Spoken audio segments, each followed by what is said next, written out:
Hi, I'm Sarah Campbell with Intrigue Designs, and we are here today in Philadelphia with my amazing friend Sue of Fresh Designs Florist. Hi everybody. Sue has the best way of foraging, so I wanted to come right here to where she was to show you all of what it is this brilliant woman does with her business. Just so you know, money really does grow on trees. In my business, I do buy a lot from Holland and Colombia and all over the world, but when push comes to shove and it's time for the wedding, I do know what I can get locally to really enhance my work.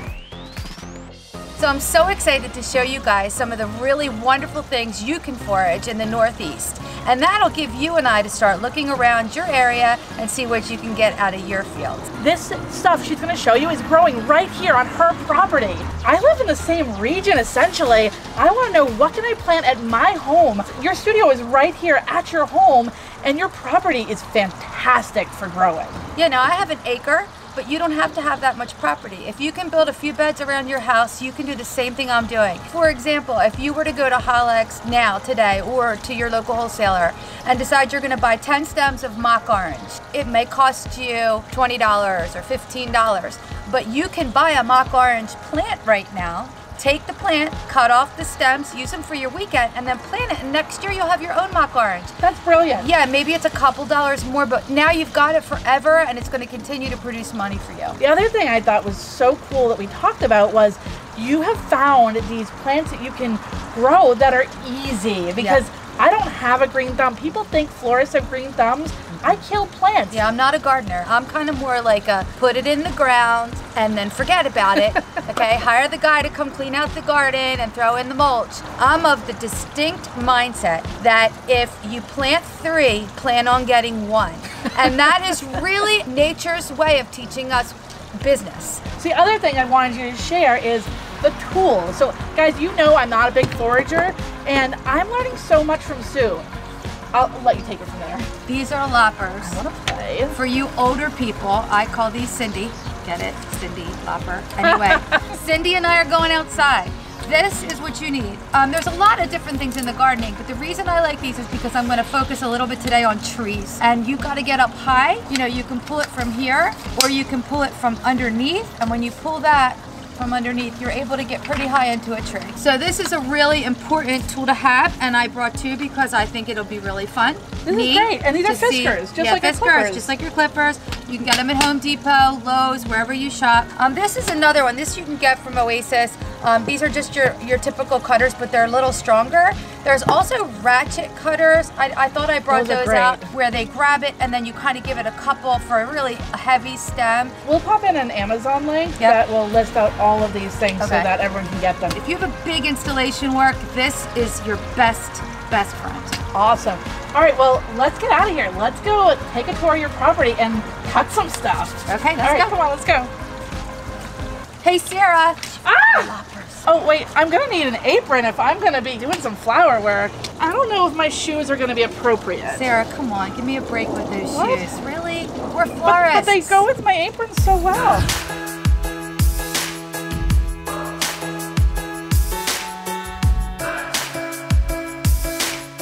Before we start to venture through my property, I'd like to share with you some things I just picked up. These are so valuable to have. This is called a snowflake viburnum. There's 2 breeds of viburnum that I love to cut from, but the snowflake is beautiful. It's beautiful when it flowers because it looks like a lace hydrangea, but it flowers right now, being late April, early May. It'll last a few weeks, and it's a super huge plant. When you put this in the ground, it's going to get big. Wow, and it's already big. It's already big, and even when it starts to, like, it's heading out, so I'm going to actually plant 3 more of these.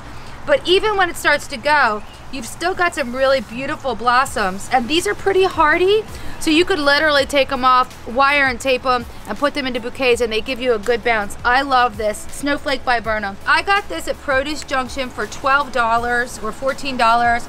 I'll put this on the ground. I'm going to show you a full-blown snowflake before we're done today. Literally doing an installation, any kind, an arbor, anything. This guy, you could get some super, and these are short because the one I show you when it's actually built up, you get some really long laterals with flowers all the way up. So it's fabulous. Oh my gosh, this is awesome. This is Snowflake Viburnum. Snowflake Viburnum. All right, awesome. Come on. This is Salvia. This guy is fabulous. Grows the little purple what flowers. Are these? These are all of my succulents. I'll cut any of this stuff. What's great about this is real hardy. It looks like a sweet pea, doesn't it? Yeah. And it's got this really bright yellow, so it might not be useful to everybody all the time. But how fun if I was just doing a boutonniere, or I just needed that little pop of yellow. It's fabulous. Oh my god, it's so fun. I forget the name of this. Hold on, let me see if it's on the side of it. Cytisus Madam Butterfly. I like Madam Butterfly. Let's stop there. This was like $6, okay? But these get so huge. Great. I mean, for me and my business with my bouquets, that bounces over. I love how little like you're having to care for them. They're sitting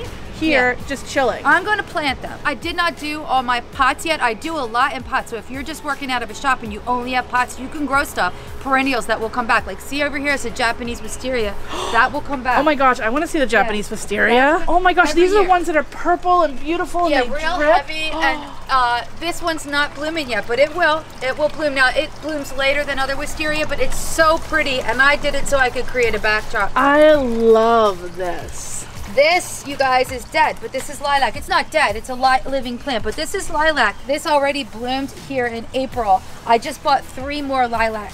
You can get them white, pink, lavender, dark purple. Lilac is ridiculous. It's a little hard to grow, and again, I suck at gardening. I'm not a great gardener, but I will pop that in the ground. I'll pop a ton of them in the ground because this cost me less than 1 bunch of lilac per pot. You know, and you can go in the fall and get stuff. As long as you know the names of it, they go 50% off at Home Depot. That's awesome. All right, let's move on. All right, so obviously hydrangea. It's not time yet. We're gonna clean up this. We just bedded our... So I love that you said obviously hydrangea because I wouldn't have even known this was hydrangea. I'll go and get tons of these. They produce a lot of blooms. I have them in every color. Right now... What kind of hydrangea do you have? I don't know the names of them. I have hydrangea. We may know a lot of things, right. But we don't always know names. And you don't need to. I hope that this gives you the courage to realize you don't need to know all this. Once you set yourself up as a know-it-all, now you got a problem. Because everybody's going to be checking to see if you're right. When if you just come out and be honest, you know, I'm not really sure about everything. There's new breeds every single year, so I don't know.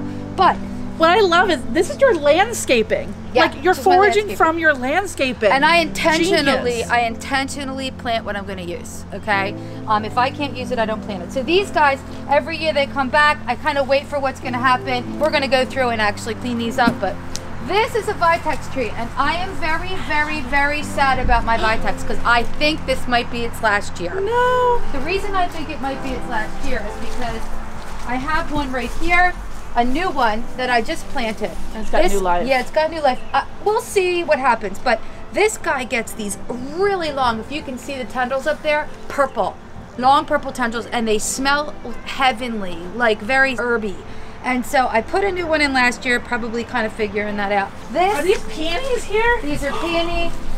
Oh. So if you're gonna grow peony, I bought about $500 worth of peony plants last year. So you might say that's a lot. It's really not if you are buying peony, because peony's expensive. I think I spent $500 a week on peony. A week on peony, right. So I purchased a bunch of peony and I just put them everywhere. It takes 3 years for them to bloom most of the time. So 3 years. 3 years. So you need to be planning ahead. Yeah, and you know, people will say, well, I'm not ready, but just put them in. Like, it's not a big deal. The ground cover back here, you can even use this. This is fabulous for vines. Look at that, she's like chilling in her landscaping. Yeah, this stuff has got some really beautiful vine to it if you get it where it's climbing. It's not ready yet, but it'll actually, these guys will squirt out really long vines, and you can use these when you're doing a long bouquet and you need a vine. This is from last year, but this will actually be bright green in a little bit, and it'll give me lots of extra vining. I know you said it takes 3 years for the peony plants to bloom.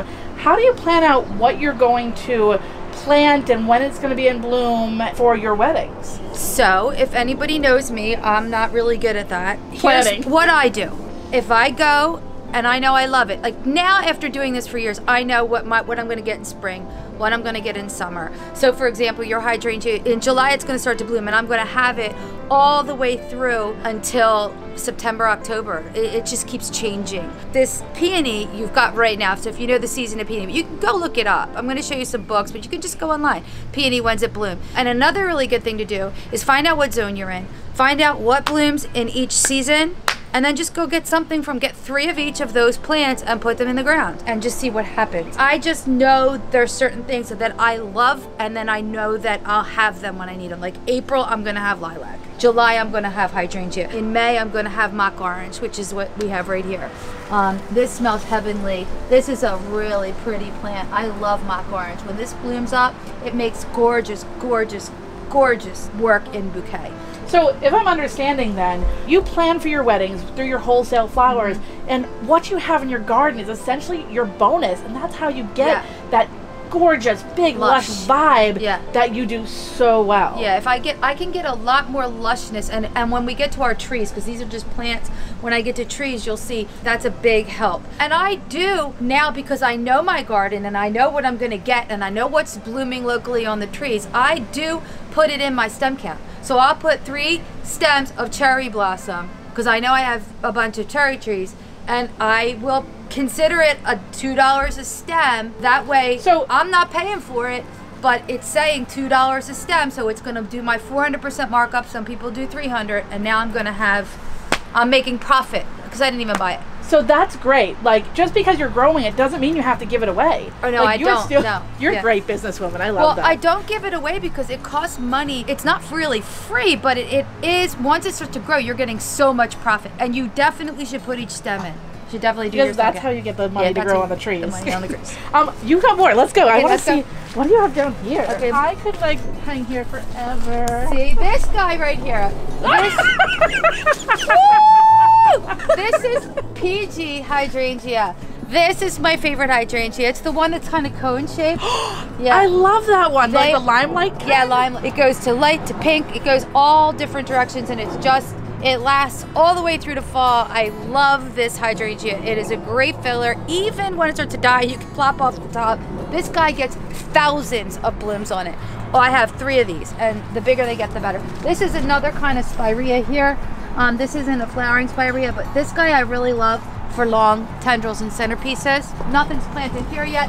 Crepe myrtle. Love crepe myrtle. Oh, I love crepe myrtle. That's my favorite. Yeah, crepe myrtle. We have 2 or 3 crepe myrtle, and in the late summer, you get some really big. You can get them in white. You can get them in hot pink, and those are wonderful. And the other reason they're wonderful, and something you need to be thinking about, is the hardiness of the leaf. Okay. So you don't want to get, there's so many things that grow outside, but people will cut them and they'll like droop, but not this. This crepe myrtle, when it actually does start to bloom, you can put this in an install and last for a couple days. It's really amazing. And it gets beautiful flowers on it. This is a weed. But the reason I didn't let them cut it, it's a pretty weed, I right? love this. In my fall bouquets, I love this. I think it's it's so pretty. Actually, my lead designer is a nursery worker, and so she came down, we were looking at everything, and she's like, Sue, we use this so much, it's so pretty. I know. I'm like, I know it's a weed, but you know what? I'm gonna leave it because I use it. It's looks beautiful. Yeah. Nandina, I love this. I have not had a lot of luck with it, and it's a really hardy bush. So Nandina at my house is a weed. Huge. And my landscaper came over one day, and not only did he trim my lilac tree, he's very, very sweet. He goes above and beyond. He cut down all of my Nandina. Oh gosh, and Nandina is gorgeous. It has these big giant berries on it in the fall. This is the plant that keeps giving. You can use it spring, summer, fall, even in the winter it keeps its leaves. Yep. And what were you saying about the color?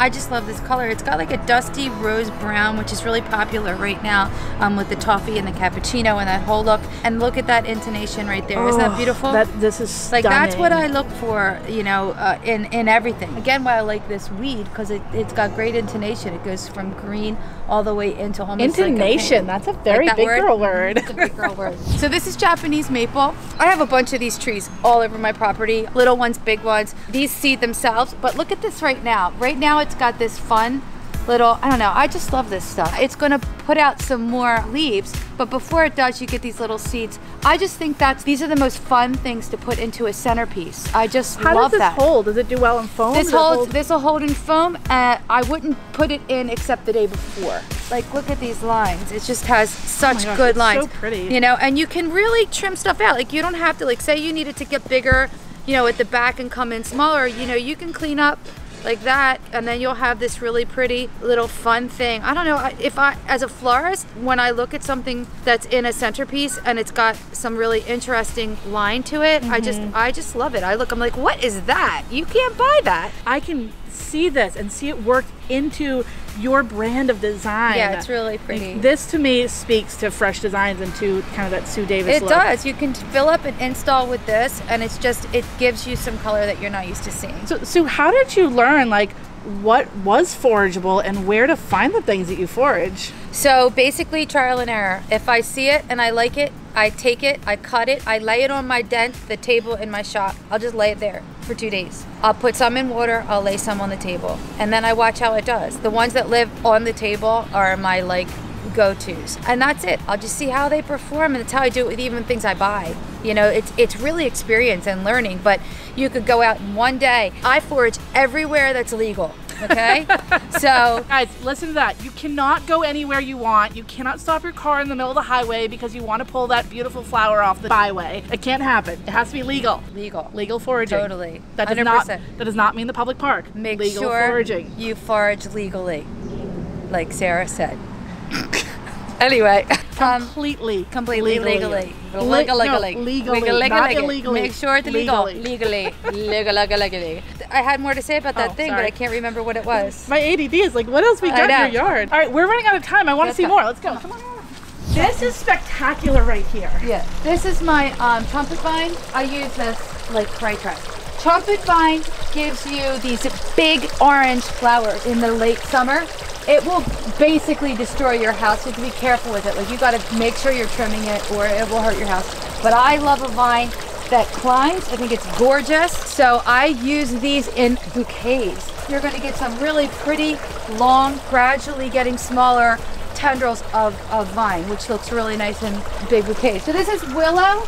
I think this is beautiful. I actually use this in my own wedding in the centerpieces, but this does not last a long time, okay? It's one of those things you want to pop in at the end, but look dance. At it. Like, yeah, it's gorgeous. The whole tree dances. It just goes nuts. Boxwoods, always put a ton of boxwoods in. These are hardy and wonderful for boutonnieres. Okay. All right, so this got completely knocked down last year. This is a snowball viburnum, different than the snowflake. Similar leaf, so if you look at the leaf, that's how you know it's a viburnum. When I moved into this property, this snowflake viburnum was here. But a snowball fight. That's funny. Look, she's wasting my viburnum. I see that. This was here. It was completely knocked down by my trees falling, and it came right back. I cleaned it up. It came right back up. It's got a really mature root system. But look at these guys. They're so pretty, cool. Aren't they? I didn't mean to waste you, but you just look like Aren't a snowball. They gorgeous? And I had to throw you. So there's two kind of snowball viburnum. One that kind of grows like this. See how it kind of springs out like that? This is the other snowflake viburnum that you guys are used to buying, but look at the size of this head. That's It looks like a massive. standard hydrangea, but this guy's the one you buy from Holland. This is the one you get all the time. So I planted another one. This will get big. So this which is my one is second year. hardier of the two? It looks like this one is hardier. Probably that one, but I honestly think they probably perform similarly. So this is winterberry. I have two big winterberries. This gets red berries all winter. This is wonderful to do your wreath work or all your Christmas work. So the winterberry that like has red, those tendrils. all the red. Boom, boom, boom, boom, boom, boom. Yeah, and it really, it's easy. Like, it just goes nuts. And you don't pay attention to them. Like, you cut them. Nothing. Nothing. I just take them down. So this is like my kind of gardening. This is not even produced. Like, I haven't even done anything to this area yet because it's so shady. This is smoke bush. I use this for everything. I use a huck in the winter and I use smoke bush in the summer and the fall. But this guy goes nuts and it's very hardy. And we're literally on the perimeter property. Like, the road is right here. Right here. You use every inch of space to make money for your business. I want to do more. This isn't even like started. So I'm going to take you to a nasty azalea. I'm going to show you this azalea that has been here for 1,000,000 years. I won't let them cut it down because it still flowers and it flowers beautifully. 1,000,000 years, like dinosaurs, right? Yeah, dinosaurs were here. 2 weeks ago, this azalea was just a stunner. It's still healthy. It's just that it's pollinating, so it's got some brown on the pollen spot.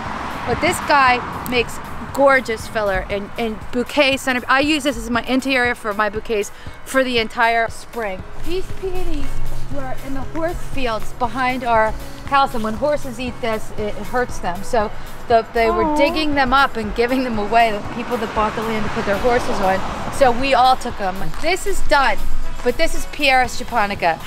This is the most beautiful thing. They have 2 very mature. I have 3 of them growing in my yard right now. I'm trying to mature. They keep dying on me. So I keep putting them in because this is really old growth. Yeah, this is very old. What's great about this Pieris is it's beautiful right now. So look, in a centerpiece, it gives you that like almost like a mini variegated pit look. But when it's you know, it gets these long white tendrils. They're so pretty. Oh my gosh, like berries. I buy them from Holland sometimes, but I'll also use them there. And azalea over here, this one's dead right now, but it was the most gorgeous coral color. Used that in a ton of work this year, and it was beautiful. What is this vine here? This is clematis. So clematis? yeah, we have some clematis in our yard. This is hers.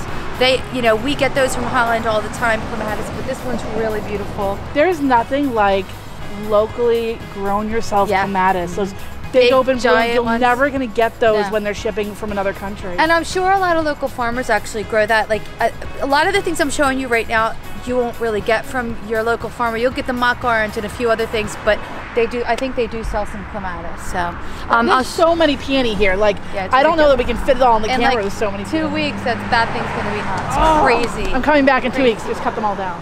What is this? Whoa! I've never seen this. I know. You were holding out on me. I was. This is one of my favorites. Now this tree is just going cray cray. So watch this.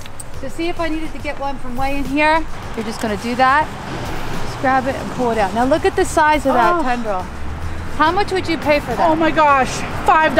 At least. I would pay $5 and it wouldn't be in bloom like this. No, this is Weigelia, and it is amazing, and it's pretty before it blooms. So this is in its prime time right now. So you're getting the flower. I'll cut these and I'll have 10 of these, and when I'm doing a wedding in pink, it does great for bouquets, centerpiece work. Even if you're the type of person who doesn't use a lot of green in your work, don't be afraid. Just get rid of it. You know, are you take your referring greens to off. me not using a lot of green in my work? So like say Sarah wanted to do a bouquet with this, all she's got to do, this is a huge profit for you. And we didn't get into flowers because we don't like to work. Now you've got a lot of flower. Oh, can you imagine this in one of those 6-foot Intrigue bouquets? Yeah. This would be a stunner. It'd be really pretty. Well, let's make it back to Maryland. Take it, yeah. Oh my gosh, I'm taking it with me. Yep. Okay, so this definitely takes some time to come out and find these things and cut them. How do you organize your week to fit in foraging? I actually plan it. If my staff is coming at 10, I'll get everybody started on the most important jobs, and then I actually, like, I'll take 1 or 2 staff who know what to cut and where to cut, and I'll go out and get me Weigelia, get me snowflake viburnum, and bucket them and condition them just like I would any flower. So a lot of times the people I have forage, if it's an easy thing, which I'm going to show you some things that are really easy, that might be a kid. He knows where it is, he can cut it. And if I need a designer to do it, it's still worth it because it's only going to take him an hour to cut. Yeah, and designers, they a lot of times know what you want for the length and the style. Yeah. So designers, for me, I know whenever I'm doing things, it's always easier for me to send a designer out because they're in my brain already. Whereas the kids, I love them, but they may not know exactly what I'm looking for. So sometimes we'll just take them to show them, but it's really difficult for me when I don't have a wedding that needs this week. I do. Killing me, okay? I'm gonna give Sarah a bucket of it. But can I try this fun tool? Yeah, so here you go, let's cut some of this. You can pull from here if you want to. Okay. Pull. Oh my God, it was so easy. Yeah, so you can pull from, and look at that, look at the line on it. Oh my gosh. I need this. Literally kills me because it's gorgeous. I want someone to use it. You know, it's nice if it's in the yard and you can leave a lot of the blooms, but how fun is it to give them an opportunity to showcase their stuff, you know, to a wedding. I want to show you one of my favorite trees that is growing. If you drive down I-95 right now, you're going to see thousands of these trees, okay? But again, do not stop on the highway. Legal foraging. Have them in your yard. So here's locusts. Okay. I've seen these. Like, so say you're in your yard and the tree's really tall. Say you're in your yard and you need to forage. If you need to get a high branch, this has got, you can either pull from here on your Fisker or you can pull from the bottom. So I'm gonna go all the way up here. I wanna take this one and I'm gonna drop it. Just like that. Ah! Oh my gosh. Right? And oh, it's so incredible. This locust is so cool. These perform okay, all right? They do okay. But if you take them off, and sometimes you'll find that some of them grow in clusters like grapes. If you get rid of this, like if I don't have my snippers here, so I'm just doing it with my hand. But look at that. These guys, they last forever. So you can clean that up and use it in a bouquet, and it gives you, I had them in my bouquets last week, just draping down, and then the scent's ridiculous. You can hang these from a ceiling installation and they literally look like wisteria. I would have thought it was a wisteria if I saw this hanging. These are everywhere right now. There's a berry that grows in the fall. It's like sort of bluish teal and it's luminescent. What the heck's the name of that? I get it all the time. It's a wild blueberry and I can't leave it. I cut it off every time. I just can't leave it there. I'm like, I'll find a place for it. People are like, we don't have any blue in the wedding. I'm like, they're getting it. I don't care. All right. Because I don't know what a lot of these things are, and I'm not a natural forager, Sue just lent me these books, and I'll pop a link into where you can get these. These books are just for how you can identify some of the trees in your local area. I think this is brilliant. So my friend Sue's library to my house, I'm gonna do some studying. This is Russian olive. It's basically considered a weed in a lot of places. It makes a beautiful tree in your yard. The color of it is fabulous because it's the color of the eucalyptus. It smells really good. I've done an entire wedding with this. Right now it's just starting to transfer, and what's great about this is it gets yellow flowers on it right before the leaves start to come out. So it's finishing the yellow flower, but it gets these really pretty little yellow florals all the way up it. Then it turns to this. This will be all summer, all fall, and look at it. It's huge. And again, you don't care for this. There's nothing you do except for cut this for weddings, right? You know how you do green centerpieces that are all green? This bride really liked the color of gray. It was an Italian inspired wedding. So I use this because it's olive. It's not the typical olive, but look at that shape. And it's so healthy. It's healthy. This so many times I get olive and it just looks smashed. Yeah. And well, this is Russian olive, not Italian olive. So it's a different olive, but it's still the same color because look at that silver backing. It's just lovely. My brides, as much as I don't do a lot of green, my brides would die over this. Yeah, because it looks like eucalyptus. And this movement, this swoosh here is beautiful. Got a great line. Well, Sarah, I have so many more things I could show you guys, but you're gonna have to stay tuned for our next segment, I think. Yeah, we have to do this again. We have to do it again because there's so much more, but let's head back to the shop. All right, that was so much fun. I cannot believe how much you have at your fingertips. Chocolates! So you have taught me so much. I thought we were here to teach everyone else. I have learned so many things that I can go home and plant right now, and we're gonna make some money. Make some money. So thanks, Sarah, so much for having me today. It's been so much fun to have Sarah walk my property and look at some of my little secrets about foraging and making money through growing things on your own property. Design Sanctuary is going to Hawaii, and I get to go with you. That is so fun. Sarah's going to teach business in Hawaii, so DM me if you have any questions. It's Design Sanctuary Workshop, and it's in November. More importantly, who's going to teach me how to do the dance? We're having a luau. The luau. Thank you so much for coming along with us on this foraging journey. Bye. We'll see you. Bye, guys.